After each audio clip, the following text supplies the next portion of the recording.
Bonjour à toutes et à tous, ici Khalil Jebali pour ce Good Morning Market du 9 mars 2018. Nous commençons tout de suite avec le rappel légal habituel.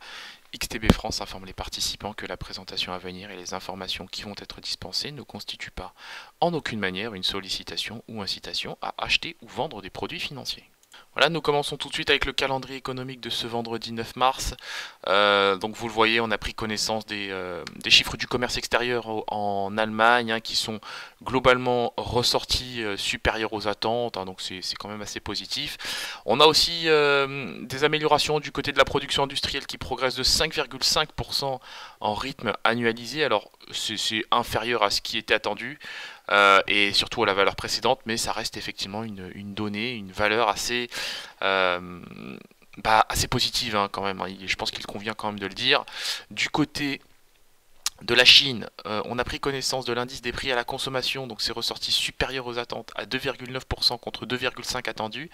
C'est plutôt pas mal, même son de cloche pour la production industrielle, plus 3,7%, ça reste toutefois inférieur à ce qui était attendu par le consensus, 3,8% contre 3,7% publié. Pour la séance de ce jour, donc on s'attend à une salve de statistiques du côté du Royaume-Uni. Donc il y aura pas mal de données, la production manufacturière, production industrielle, les chiffres de la balance commerciale. Donc c'est évidemment des datas qui vont nous intéresser dans le cadre, vous le savez bien, du Brexit. Ça va avoir un impact significatif sur la livre sterling. Et du côté des États-Unis, alors là je pense que ça c'est un peu la séance que tout le monde attend. Les NFP, la publication du rapport sur les créations d'emplois dans le secteur non agricole, dans le secteur privé et public hors secteur agricole.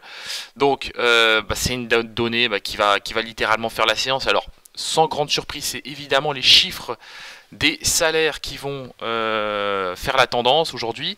Donc plus 2,8%, il ne faut pas décevoir, plus 2,8% en rythme annualisé, plus 0,2% en rythme mensuel sur le seul mois de février. Donc c'est certainement, effectivement, comme je le disais, une donnée qui va avoir un impact majeur. On a vu qu'hier, Mario Draghi a envoyé l'euro-dollar dans les cordes. Je reviendrai sur le sujet dans une petite minute. Mais il se pourrait que le dollar se renchérisse davantage si on a une valeur publiée qui est au moins conforme aux attentes. Donc s'il n'y a pas de déception, ça pourrait effectivement profiter tout simplement au dollar et donc se faire tout simplement en défaveur de l'euro, de la livre sterling et bien évidemment du panier de devises de manière générale qui cote contre le dollar américain. Je le disais, effectivement, Mario Draghi a littéralement envoyé la paire euro-dollar dans les cordes hier, donc après une brève envolée au-dessus du niveau des 1,2430. On s'est replié sous le seuil des 1,2330, donc là pour l'instant on est même allé tester le seuil des 1,2290, on a réussi à tenir ce niveau de prix. On retrouve des couleurs au moment où je vous parle, puisque les prix essayent tant bien que mal de s'affranchir de la moyenne mobile à 25 périodes. Bon, pour l'heure on n'y arrive pas. On notera quand même la résilience des cotations autour du niveau des 1,2315, 1,2310. J'ai pas de véritable biais pour aujourd'hui sur la paire euro-dollar, j'attendrai plutôt la publication des NFP pour me prononcer sur cet actif. Du côté du DAX 30, alors vous le savez, sur le DAX 30, j'ai un fort biais acheteur, je le disais hier en séance de live trading, je le réitère ce matin. De mon point de vue, tous les ingrédients macroéconomiques sont réunis pour que le DAX 30 retrouve le niveau des 12 490 points. Alors évidemment, ça ne va pas se faire en une séance, je ne me fais pas d'illusions. Je sais bien qu'on a les NFP aujourd'hui, je sais que les NFP pourraient peser sur la tendance si elles sont mauvaises ou si elles ressortent inférieures aux attentes. Donc, pour aujourd'hui, sur le DAX 30, j'ai un biais acheteur. L'idéal serait que dans la matinée, nous arrivions à faire le niveau des 12 370 points à 12 380 points. C'est faisable. Techniquement, les catalyseurs sont réunis. Au moment où je vous parle en M30, on a des prix qui sont portés par deux moyennes mobiles, 25 et 100 périodes, donc c'est assez positif. On teste les 12 345, je pense qu'on a une bonne probabilité pour faire aujourd'hui le niveau des 12 370 à 12 380 points. Sur le gold, donc le gold qui, à l'image de la paire euro-dollar, perd du terrain. On est désormais capé par les moyennes mobiles à 7 et 21 périodes. La moyenne mobile 100 on a aussi des cours qui évoluent sous la moyenne mobile à 100 périodes. Le RSI, lui, évolue proche de sa zone de survente. Donc bon, il n'a pas encore intégré sa zone de survente, donc on ne peut pas crier au loup. Hein. Il n'y a pas péril dans la demeure, pas du tout. On est encore sur des niveaux de support sur le gold, donc je pense qu'on reste susceptible en cas de mauvaise NFP de rebondir sur le gold, et si rebond il y a, ce dernier pourrait se faire en direction de la moyenne mobile à 21 périodes sur le niveau des 1323, voire même, pourquoi pas, la moyenne mobile à 100 périodes en M30 sur le niveau des 1326 $ l'once. Le WTI, donc le WTI, eh bien, que se passe-t-il? C'est tout simplement le renchérissement du dollar qui pèse sur les cotations. Vous le savez, il y a une corrélation inverse entre le dollar et les cours du pétrole, et le pétrole d'une manière générale.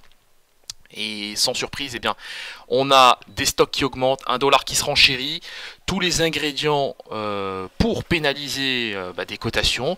Donc ça donne un prix du baril sous le niveau des 60,5 $. Techniquement, c'est baissier, on est sous les moyennes mobiles à 7 et 21 périodes. On a une probabilité pour aller chercher le niveau des 60 $ le baril aujourd'hui. Au moment où je vous parle, on est à 60,24 $. Maintenant, je me dis qu'on est quand même dans une phase de consolidation, si je devais évidemment nuancer mon propos, je me dis qu'on est dans une phase de consolidation et qu'on reste susceptible de rallier le niveau des 60,7 $ le baril, à condition que les prix réussissent à s'affranchir de la moyenne mobile à 21 périodes. Nous enchaînons avec l'indice S&P 500. Donc les prix évoluent en tendance haussière. Alors au moment où je vous parle, on tente de rebasculer en tendance baissière puisque on teste la moyenne mobile à 21 périodes. Les cours évoluent même désormais sous cette moyenne mobile. S'il y a deux clôtures, si on a une première clôture et une bougie de confirmation sous la moyenne mobile à 21 périodes, nous pourrions aller chercher dans un premier temps le niveau des 2736. Et effectivement, dans le pire des cas, le niveau des 2728, puisque vous le voyez comme moi, il y a quand même une zone de single print entre le niveau des 2736 et 2728.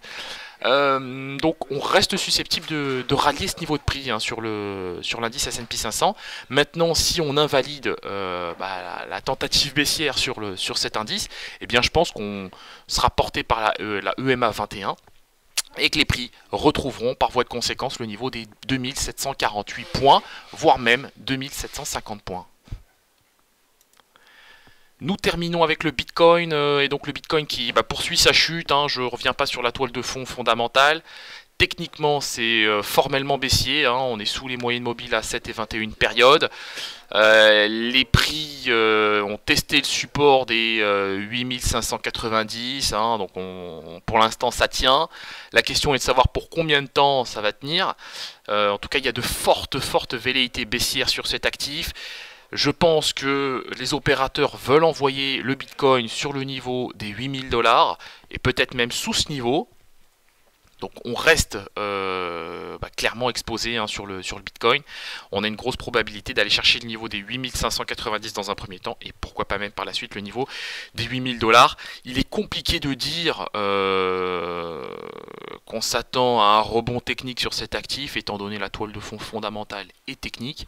Donc pour l'heure et de notre point de vue, c'est clairement baissier en direction des 8590, voire même 8000 $ pour un Bitcoin.